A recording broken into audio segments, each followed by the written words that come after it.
Welcome back to the video series. This is number 2 of a 4-part series in which I'm going to teach you how to get your sketches off your sketchbook and onto all sorts of products. We're talking about things like home decor items, things for your wardrobe, gift wrap, fabric, iPhone cases, notebooks, and bed linens. You can do this if you are a creative, crafty kind of person who loves to do it yourself, or if you have a dream of selling your sketches on a variety of products with licensing agreements. As I mentioned in video number 1, there are 3 basic ways to get your ideas out of your brain or your sketches off your sketchbook and onto products. They are silk screening, block printing, and digital processes like Adobe Illustrator. So who am I to teach this? Well, my name is Jenna McLean, and I have been a printer for several decades now. I studied to become a biologist, and I worked in the hazardous waste field for quite some time. All my parents cared about were high grades. I wasn't on a sports team of any kind growing up. I didn't take music lessons. I definitely didn't take art classes. But my mom did encourage me to sew and dye fabric and do macrame and sketch, probably because if I was doing those things, I wouldn't be annoying her as much. So after I got out of college with a biology degree and started working in the science field, I still had this desire to do things with my hands. So every weekend, I would go to classes to learn black and white photography, ceramics, soap making, designing jewelry in brass and bronze, and working with leather and suede. Eventually, I discovered printing and I was hooked. I learned how to run vintage letterpress machines that were over 100 years old. I actually happen to have a small one in the corner over there. I took silk screening at the School of Visual Arts, where I studied and still study today under the guidance of a fabulous man who was a printer for Andy Warhol. I have also studied woodcut printing, dyeing fabrics with natural plant materials, and block printing. So, printing is my jam for sure. While I was working in the sciences, I started a side hustle with some of my printed designs on them. And it became so successful that I was able to quit the day job and support myself with my silk-screened tea towels and table runners. The bottom line is that if I can do it, so can you. I had no artistic skill whatsoever, or so I thought. I thought that artists, they were other people. I thought that I couldn't draw. Never in a million years did I think that major stores would want to purchase something that I had dreamed up in my head and had printed. But that's happening for me now, and throughout this video series, I'm going to show you how to do this too, whether you want to print just for the heck of it, or if you want to earn an income from your sketches and watercolors. So there are 3 basic ways to get your artwork onto products. As mentioned, they are silk screening, block printing, and using digital methods like Adobe Illustrator and Photoshop.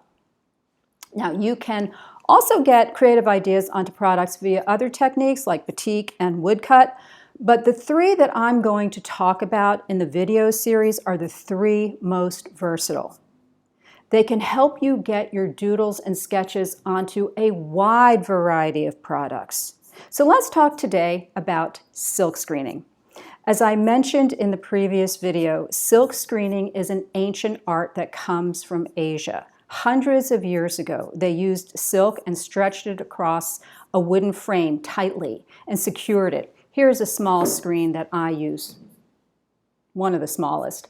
Obviously, silk screening has been updated over the years, but it is still a low-tech art form. Nowadays, polyester is used instead of silk to be stretched across the screen, which can have a wooden or metal frame. The thing about the fabric is that it has fibers running on the vertical axis and also on the horizontal axis. It's very similar to a window screen, the kind that we put in our windows to keep bugs out. If you were to take a magnifying glass and look at the fabric that is stretched across the screen, you'll see that window screen type of effect. You can see little holes. There are little holes in between the horizontal and the vertical fibers. So if you spread ink on top of the screen and put pressure on the ink like this, it will go through those little holes and end up on whatever is below the screen, which could be paper or fabric or wood or plastic. You can silkscreen onto just about anything, which is what makes this technique so much fun and so versatile. To get started, you put your sketch on a translucent piece of paper, such as vellum. Now, here's a sketch that I did of the symbols for Tao and Zen, which was then turned into a tea towel design. Your ink has to be very thick and very black. Now, the trick is to put your design onto the screen. Well, how do you do that? Well, if you're taking a silkscreen course at an art school, you go into a dark room and you coat the top of the screen with this gooey stuff called emulsion. Now, the room is not pitch black. It has one of those orange lights in it, so you can see what's going on. The reason you have to do this in a dark room is that the emulsion is light sensitive. If you take your coated screen out of the dark room and expose it to light, the emulsion turns rock hard and is also no longer water soluble. So while you've got this emulsion on your screen in the dark room and it has not yet been exposed to light, you could wash all that emulsion off. But once this screen is exposed to light, the emulsion gets hard and will not wash out with water. So once the emulsion is dry, then you very quickly grab your screen out of the darkroom and you scamper over to a special piece of equipment which has a table-like surface. This table is really a great big piece of glass. Let's pretend this is it. You put your artwork on the screen first, then the screen with the coated side down, like this, okay? You've got the coated side of the screen against your artwork. Now there is a lid or a cover that you then pull down over your screen and the artwork. Its job is to hold the screen tightly against your artwork. Then you push a button and this light, a whole lot of light, starts shining up from underneath through the glass, through your artwork, and onto the screen. This takes about a minute or two. Now what's happening is that the light hits the screen and hardens the emulsion, but it can't do that where your drawing is because the black ink that you use to create your sketch blocks the light from going through. So when the process is done, you remove your screen from this table and you take it to a big sink where there's a sprayer. You hose down your screen and the emulsion washes away in the parts where your artwork was. So essentially, you have burned your artwork onto the screen. It's as if you have created a stencil. So I don't know how well you can see this, but this is the screen I created from that Tao and Zen symbol. And I'm putting my hand behind it. You may be able to see where that stencil is.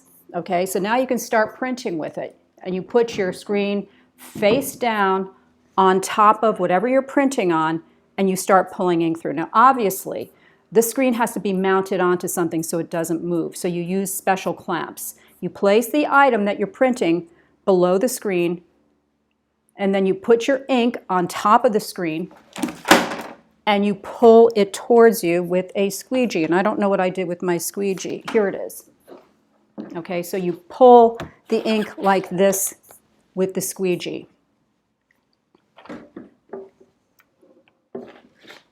Little crazy having all this stuff on either side of me. So when you buy a t-shirt or a tote bag that has a design on it, chances are it was silk screened on.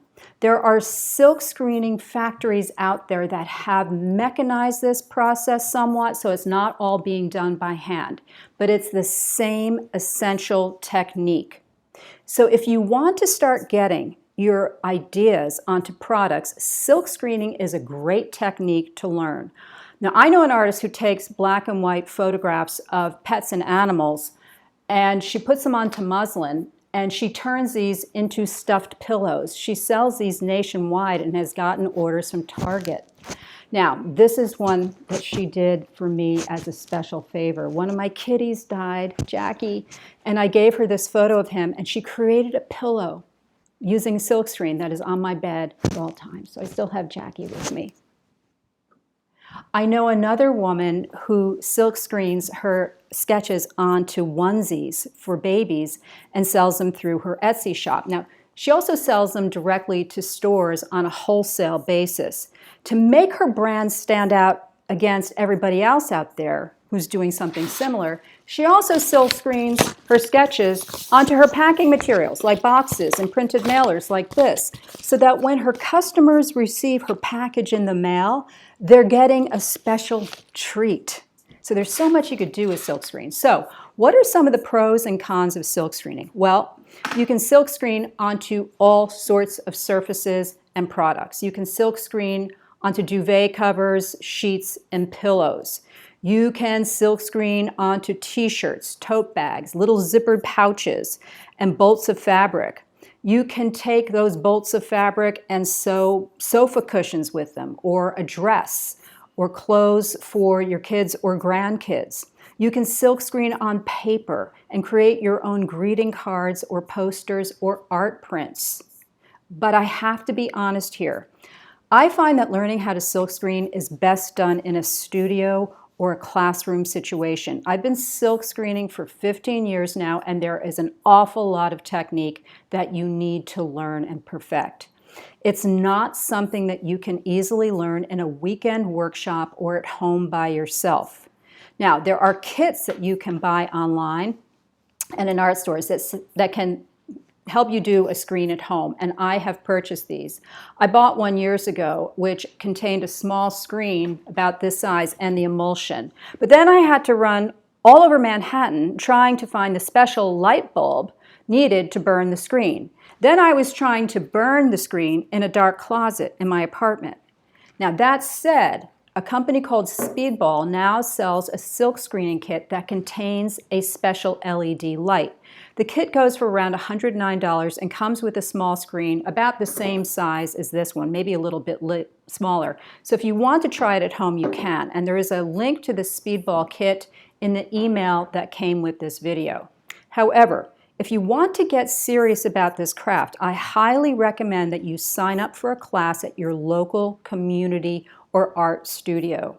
The school should have a dark room and the special table it's used to putting your design onto the screen. Now, there are a few other options if you don't have a school nearby. There are companies that will coat the screen and turn it, or burn it, for you just with your artwork. They might also let you just show up at their location, hand them the artwork or a piece of vellum, like the one I showed you, and they'll prepare the screen for you.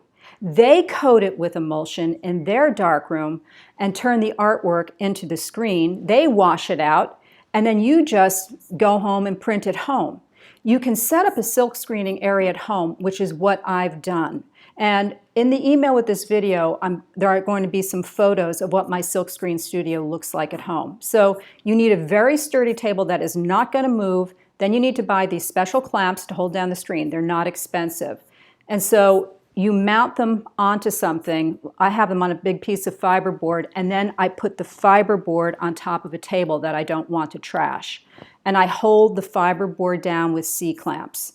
But the cons of silk screening is that it gets very messy. Just look at this shirt. This is my silk screening shirt, okay? When you're done printing, you also have to wash the ink out of your screens in the bathtub or the kitchen sink, which is what I do when I print at home. It's not a problem with a little screen like this, but it is a problem if your screen is 3 feet by 4 feet or larger. So, if you want to get into silk screening, I think that the best bet is to do it in a classroom environment where they have all of the equipment that you need. You can make a mess, clean it up, and go home, and you can get trained by someone who will teach you all the little subtleties of silk screening. It is an art, it's a fun one, but it does require skill that develops over time. It's addicting, it really is. Now what happens to a lot of people who start a business with silk screen products is that they begin by printing everything themselves. But once their business gets going, they farm out the printing to someone else, which is what I have done with my best-selling designs. Every major city, and a lot of small ones, have silkscreen places. They can print all of your products for you. Sometimes they supply the t-shirts or the bags, or you have to buy them from another vendor and have them shipped to the silkscreen place. So all you have to do is come up with a design and someone else will print it for you. Now, a really big benefit of silk screening is that you can print very fine lines with it. Sure, you can create prints that have big, bold shapes and letters, but you can also create silk screens that have these very fine little brush strokes. It enables you to transfer delicate artwork onto the screen. You cannot transfer a watercolor, though, onto a silk screen, but you can transfer anything that's in black ink. The lines can be bold or as thin as you want them to be. You can take a black and white photograph and burn it onto a screen, which is a technique that Andy Warhol frequently used. You can also print multiple layers of ink colors onto your products. So, I hope this has given you an overview as to how silk screening works. It's a wonderful technique for getting your doodles and creative ideas onto a wide variety of products. So in tomorrow's video, I'm going to introduce a completely different yet super versatile technique. If you have any questions about today's information, just email me at jennamcclainart@gmail.com and I'll be happy to get back to you. In the email from this video, there are additional resources that you may want to check out about the silk screening process. And if you visit my Instagram account, you'll see reels of me screen printing. Thanks, and I'll see you tomorrow.